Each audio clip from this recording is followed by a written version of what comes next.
Good morning, everyone. It's Carol Williams with Williams Immigration, and we are back for another Monday morning edition of Beyond the Soundbite, where we talk about all things U.S. immigration, and I give you an update on things that have happened generally in the last week. Sometimes we'll go beyond the last week if it is an ongoing issue. So I like to dive right on in. So the first thing we're going to talk about this morning are the I-9s. So since the pandemic began back in March 2020, we have seen the Immigration Service be very flexible. They have allowed remote verification of I-9 documents in order to complete the I-9. We just got word that they are extending the ability to review I-9 documents remotely. They are extending that flexibility until October 31st of this year. So until October 31st of 2022. However, while that is good news for many, many organizations that are still working remotely and still have employees working from home and or in different states than they were previously, remember, number one, the Immigration Service has very clearly said in all of its messaging to us that it is up to the employers to keep track of and monitor their websites and their notifications for when the Immigration Service decides to end these flexibilities and when they decide to go back to all documents must be viewed in person. And two, it is also important to remember that at some point we do anticipate this to end. And at that point, all of the documents that were reviewed remotely will have to now be reviewed in person. So if you haven't started coming up with a plan to look at all of those documents in person that you have been looking at remotely for the past 2 years, now is the time to at least come up with that plan so that you're not scrambling when the Immigration Service ends the remote I-9 work and the flexibility. Now, that said, the Immigration Service was looking for comments on how the remote I-9 has been working. So if that's something that you want to provide comment to, please go ahead and do that. So I think they're maybe looking at keeping this flexibility in this remote I-9 work indefinitely, but only time will tell. We don't know. Right now, they're simply telling us that it is extended until October 31st of this year. And then at that point, we're going to have to go back at looking at documents in person. So just try to plan ahead for that so that you're not caught off guard when and if that moment does come. Speaking of being off guard and planning, I want to talk about the proposed public charge rule. So I talked about this a couple months ago. The Biden administration certainly was going to come out with a new public charge rule, and they did. It is still proposed, so it is not final yet. The comment period ended on that at the end of last month. So April 25th was the last day to submit comments. So all of the comments are now being looked at and reviewed by individuals inside of the agency to see if they want to make any changes to that public charge rule before they issue it in final. So I expect to see some kind of movement, forward movement on that public charge rule. And of course, I will keep you up to date on that. No indication as to when we will see a final rule or when we will see more communication from the Immigration Service.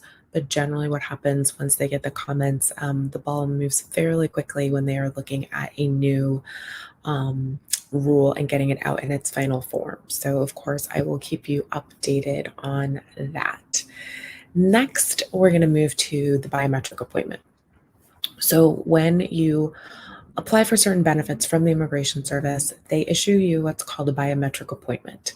The biometric appointment takes your fingerprints and your photograph, and that is what they use to run the background checks. In some cases, individuals need to move or reschedule their biometric appointment. Rescheduling and moving a biometric appointment is not as easy as it sounds. While the Immigration Service requires you to call the 1-800 number and request that your biometrics appointment is moved, you can certainly do that, and that is the process. What you cannot do when requesting a new biometric appointment and to reschedule your biometric appointment is you cannot request a certain day. So you cannot call and say, you know what, I've got a couple meetings, I've got some vacation planned, I've got some travel planned, I have a staycation planned, and I would just like to have my biometrics the following week. Can you do that for me? The Immigration Service simply does not work that way.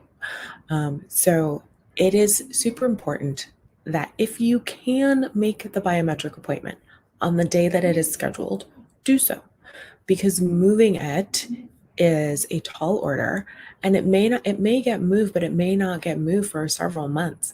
Your new appointment could be months down the road, and then that is more time that you're waiting for your benefit.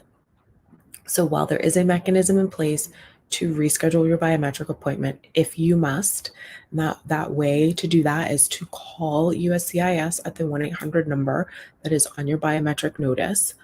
I always recommend that people keep their current scheduled biometric appointment. Their applications tend to flow through the system a little bit quicker. And having it rescheduled potentially months down the line is always a little bit frustrating for you. So to the extent possible, please keep your biometric appointment, but you can call the 1-800 number and have those biometric appointments changed. So that is my plug on keeping your biometrics appointments. The next thing I want to talk about is TPS for individuals from Cameroon. As I reported last Monday, we now have TPS for individuals from Cameroon who have continuously lived in the US since April 14th of 2022. What we don't have yet is anything published in terms of the actual dates where individuals may apply for TPS if they are from Cameroon. I had a couple of questions last week about that, so I wanted to clear that up for people. So TPS for Cameroon, for individuals from Cameroon, has been approved if you have been living in the US since April 14th of 2022. What we don't have yet, however, are the actual dates which you can apply. So as soon as we get those dates, I will, of course, add that to my Monday morning chat with you all. The next thing I wanted to talk about is really a reminder. If you are applying for a green card, if that green card has already been filed, or if you are about to file for a green card, keep in mind we have seen some significant changes when it comes to the employment authorization document and the advance parole. And again, the advance parole is your travel permission document. Previously, for many, many years, since 2011, those individual cards came as one card, which we call the combo card. And that one card allowed you to travel as well as work in the US. Now, because of the tremendous backlogs we are seeing with the EAD cards, the Immigration Service has now separated the processing of those two applications. So now you will receive two cards, one for travel, which will be your advance parole, one for work authorization, which will be your employment authorization document. Please, please, please read the document that you receive carefully. They look very, very similar. But what you cannot do is you cannot hop on a plane and expect to re-enter the US using your EAD. You must have your travel permission document. You also cannot work simply by showing a future employer your advance parole or your travel document. And again, these two documents look very, very similar. So please read them carefully when you receive them. And do not worry if you receive your EAD before you receive your advance parole. They are processing those documents separately. So I wanted to remind people of that. I've gotten some calls about that recently as well. And the last thing I wanted to talk about, I haven't talked about this in a couple of weeks, but I think it bears reminding and repeating, and it's just helpful for you all. Adjustment of status applications that are connected to employment-based green card applications. Those adjustment of status applications that are currently pending in Nebraska and Texas are all being transferred to the National Benefit Center, except for those in the fourth preference category. So if you are EB1, 2, or 3, and you have an adjustment of status currently pending or you're about to file, please note that if it would have originally gone or is currently sitting in Nebraska or the Texas Service Center, those will all be eventually transferred to the National Benefit Center. So if you receive a transfer notice, it is not a mistake. So there's no need to freak out about that. They are transferring those applications, and that is a part of their larger process and desire to reduce the backlogs. So again, this is Carol Williams with Williams Immigration. It is a Monday morning, and this is the news I have for you regarding U.S. immigration. If you have any questions, please feel free to give my office a call, 954-903-01337, or you can pop a comment down in the chat box below. These comments are monitored and responded to. And if you have any questions, feel free to reach out. We are definitely here to help you. Have a wonderful Monday morning and a great rest of your week.